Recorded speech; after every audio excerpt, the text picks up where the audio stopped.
What do you know about the multiverse? Viz had his theories. He believed it was dangerous. He was right. Marvel Studios is back with another exciting and complicated superhero movie. This time it's Benedict Cumberbatch in Doctor Strange in the Multiverse of Madness, which, as the title implies, will involve our magical hero fighting to keep multiple universes safe from those who want to cause trouble.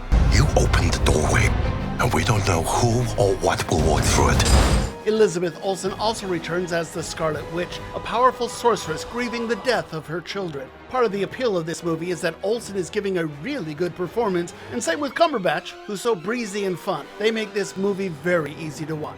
I love being your Doctor Strange. It's as simple as that. I do. I really enjoy it. Ultimately, these popcorn movies live and die by the special effects and action sequences. They're pretty good here. And while the plot does get very crazy, I still think fans will have an absolute blast watching Doctor Strange and Wanda having fun in their multiverse playground.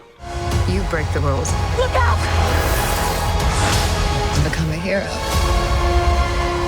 I do it, I become the enemy.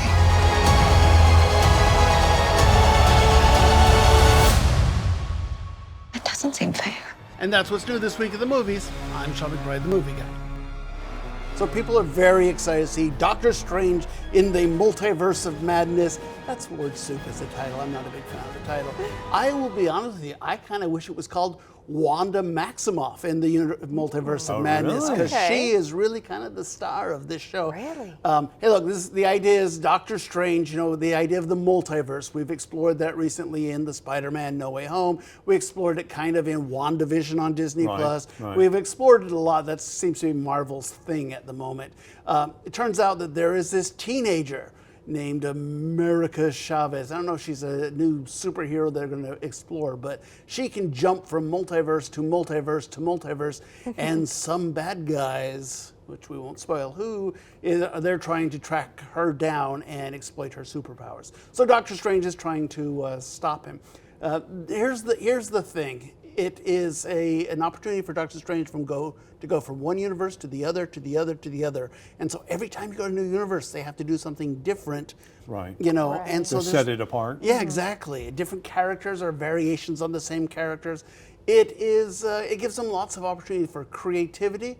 It also gives them lots of opportunity for just chaos and overwhelming. Well, I was going to say, a lot of times when you get into these movies like this, where they're doing these multiple things, I find them confusing. It's that idea of trying, okay, which timeline are we in now? Exactly. And which one should I be following? And I will say this, that this is one that it will really help if you've seen the Spider-Man and the WandaVision. Right. Before, because quite frankly, I mean, you can follow it with context clues, but boy, it would help if you knew the specifics of what's going on. So, which brings us to the real question, is this a fanboy movie, or is this something that everyone will enjoy? I think it's probably more of a fanboy. I think there's enough there. It is a little scary, so probably not for the really young kids, but I think for the most part, there's nice little bits of humor. I think it works pretty well. I liked it. I gave it 3 out of 4 stars. I just think that the action's perhaps not great. It's a little chaotic and over the top, but like I said, I like Benedict Cumberbatch. I think he's a good actor for a difficult part. Doctor Strange is kind of a jerk. You wouldn't like him without an actor of Cumberbatch's charisma. And Elizabeth Olsen, playing Wanda Maximoff, aka the Scarlet Witch, really is doing acting here. It's like, this is a superhero movie. Why are you acting up a storm here? Boy, I think she does a great job, and I want to see more of her. My other question would be, is this an unusual time for this kind of this is a blockbuster movie. I'm looking at this is a summer blockbuster. So traditionally, summer traditionally starts on Memorial Day.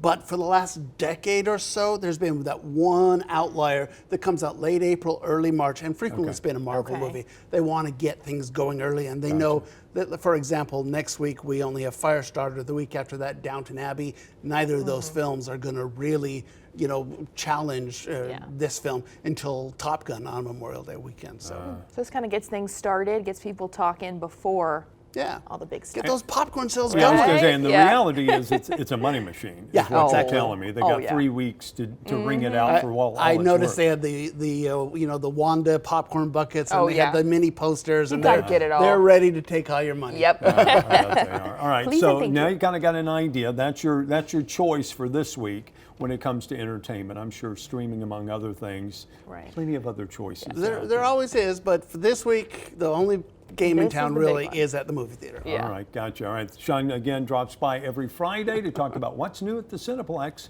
So be sure to check him out as well in local newspapers, also online.